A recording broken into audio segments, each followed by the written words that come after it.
Welcome back. Marcus here again. In this lesson, we're diving into the art of leading across and up. Grab your notebook. You'll want to capture the frameworks and real-world strategies we cover today. The art of leading across and up leadership isn't just about managing your direct reports. It's also about building relationships in every direction. That includes presenting your team's successes to executives and working with peers across other departments. But here's the challenge. How do you make sure your voice is heard without overstepping? And how do you balance priorities when resources are tight? This lesson will give you strategies for navigating upward communication and cross-department collaboration so you strengthen your influence at every level. Teaching managers to translate team feedback upward. One of the most important roles a manager plays is serving as a translator between the team and senior leadership. Executives think big picture. Teams focus on the day-to-day. You bridge the gap. Here's a simple framework for upward feedback. Contextualize the issue. Give quick background. Example, our support team has seen a 20% increase in tickets this quarter.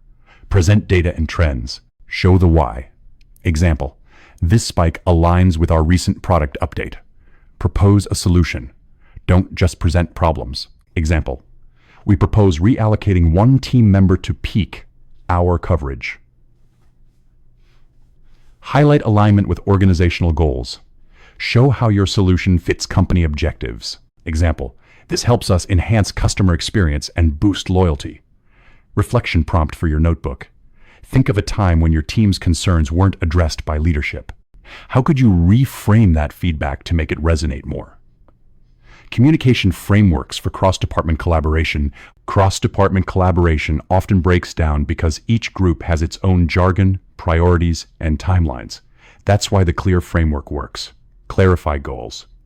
What's our shared priority? Listen actively. What challenges are you facing, and how can we support? Establish accountability. Who owns which task, and when will we check progress? Align language. Replace blame with collaboration. Instead of, this delay is your fault, try, what adjustments can we make together? Resolve conflicts promptly. Don't let them fester. Key takeaway. Collaboration isn't about winning or compromising. It's about synergy. Cross-functional leadership scenario. Imagine this. You're managing a product launch. Marketing wants to push the launch early to sync with an industry event. Development says they need more time to finish testing. Using the clear framework, you could propose a staggered approach. Highlight key features at the event, then roll out the full product later. Reflection. How does acknowledging each department's needs change the tone of that conversation? Write that down. Group reflection on competing priorities. Competing priorities are inevitable, but reflection as a group can surface strategies that work. Here's how. Prompt. Describe a time you had to balance conflicting priorities.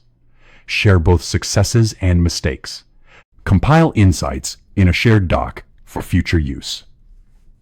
Key question. What communication habits help you align priorities without damaging relationships? Narrative example. Successful upward communication Rebecca, a regional operations manager, had to present staffing needs during budget cuts. Instead of pleading for help, she reframed her message. Context. Customer volume in the Northeast is up 15%. Data. Service wait times have increased by 10%, risking customer attrition. Proposed solution. Let's add temporary staff during peak hours. Alignment. This supports our goal of customer loyalty while managing costs. Outcome. Leadership approved the plan, and customer satisfaction improved by 12% in 2 months. Key takeaway. Frame proposals in terms of organizational goals, not just team pain points. Practical exercise. Stakeholder mapping objective. Strengthen collaboration by identifying who matters, what they care about, and how to communicate with them. Steps. Create a stakeholder map with names and primary goals.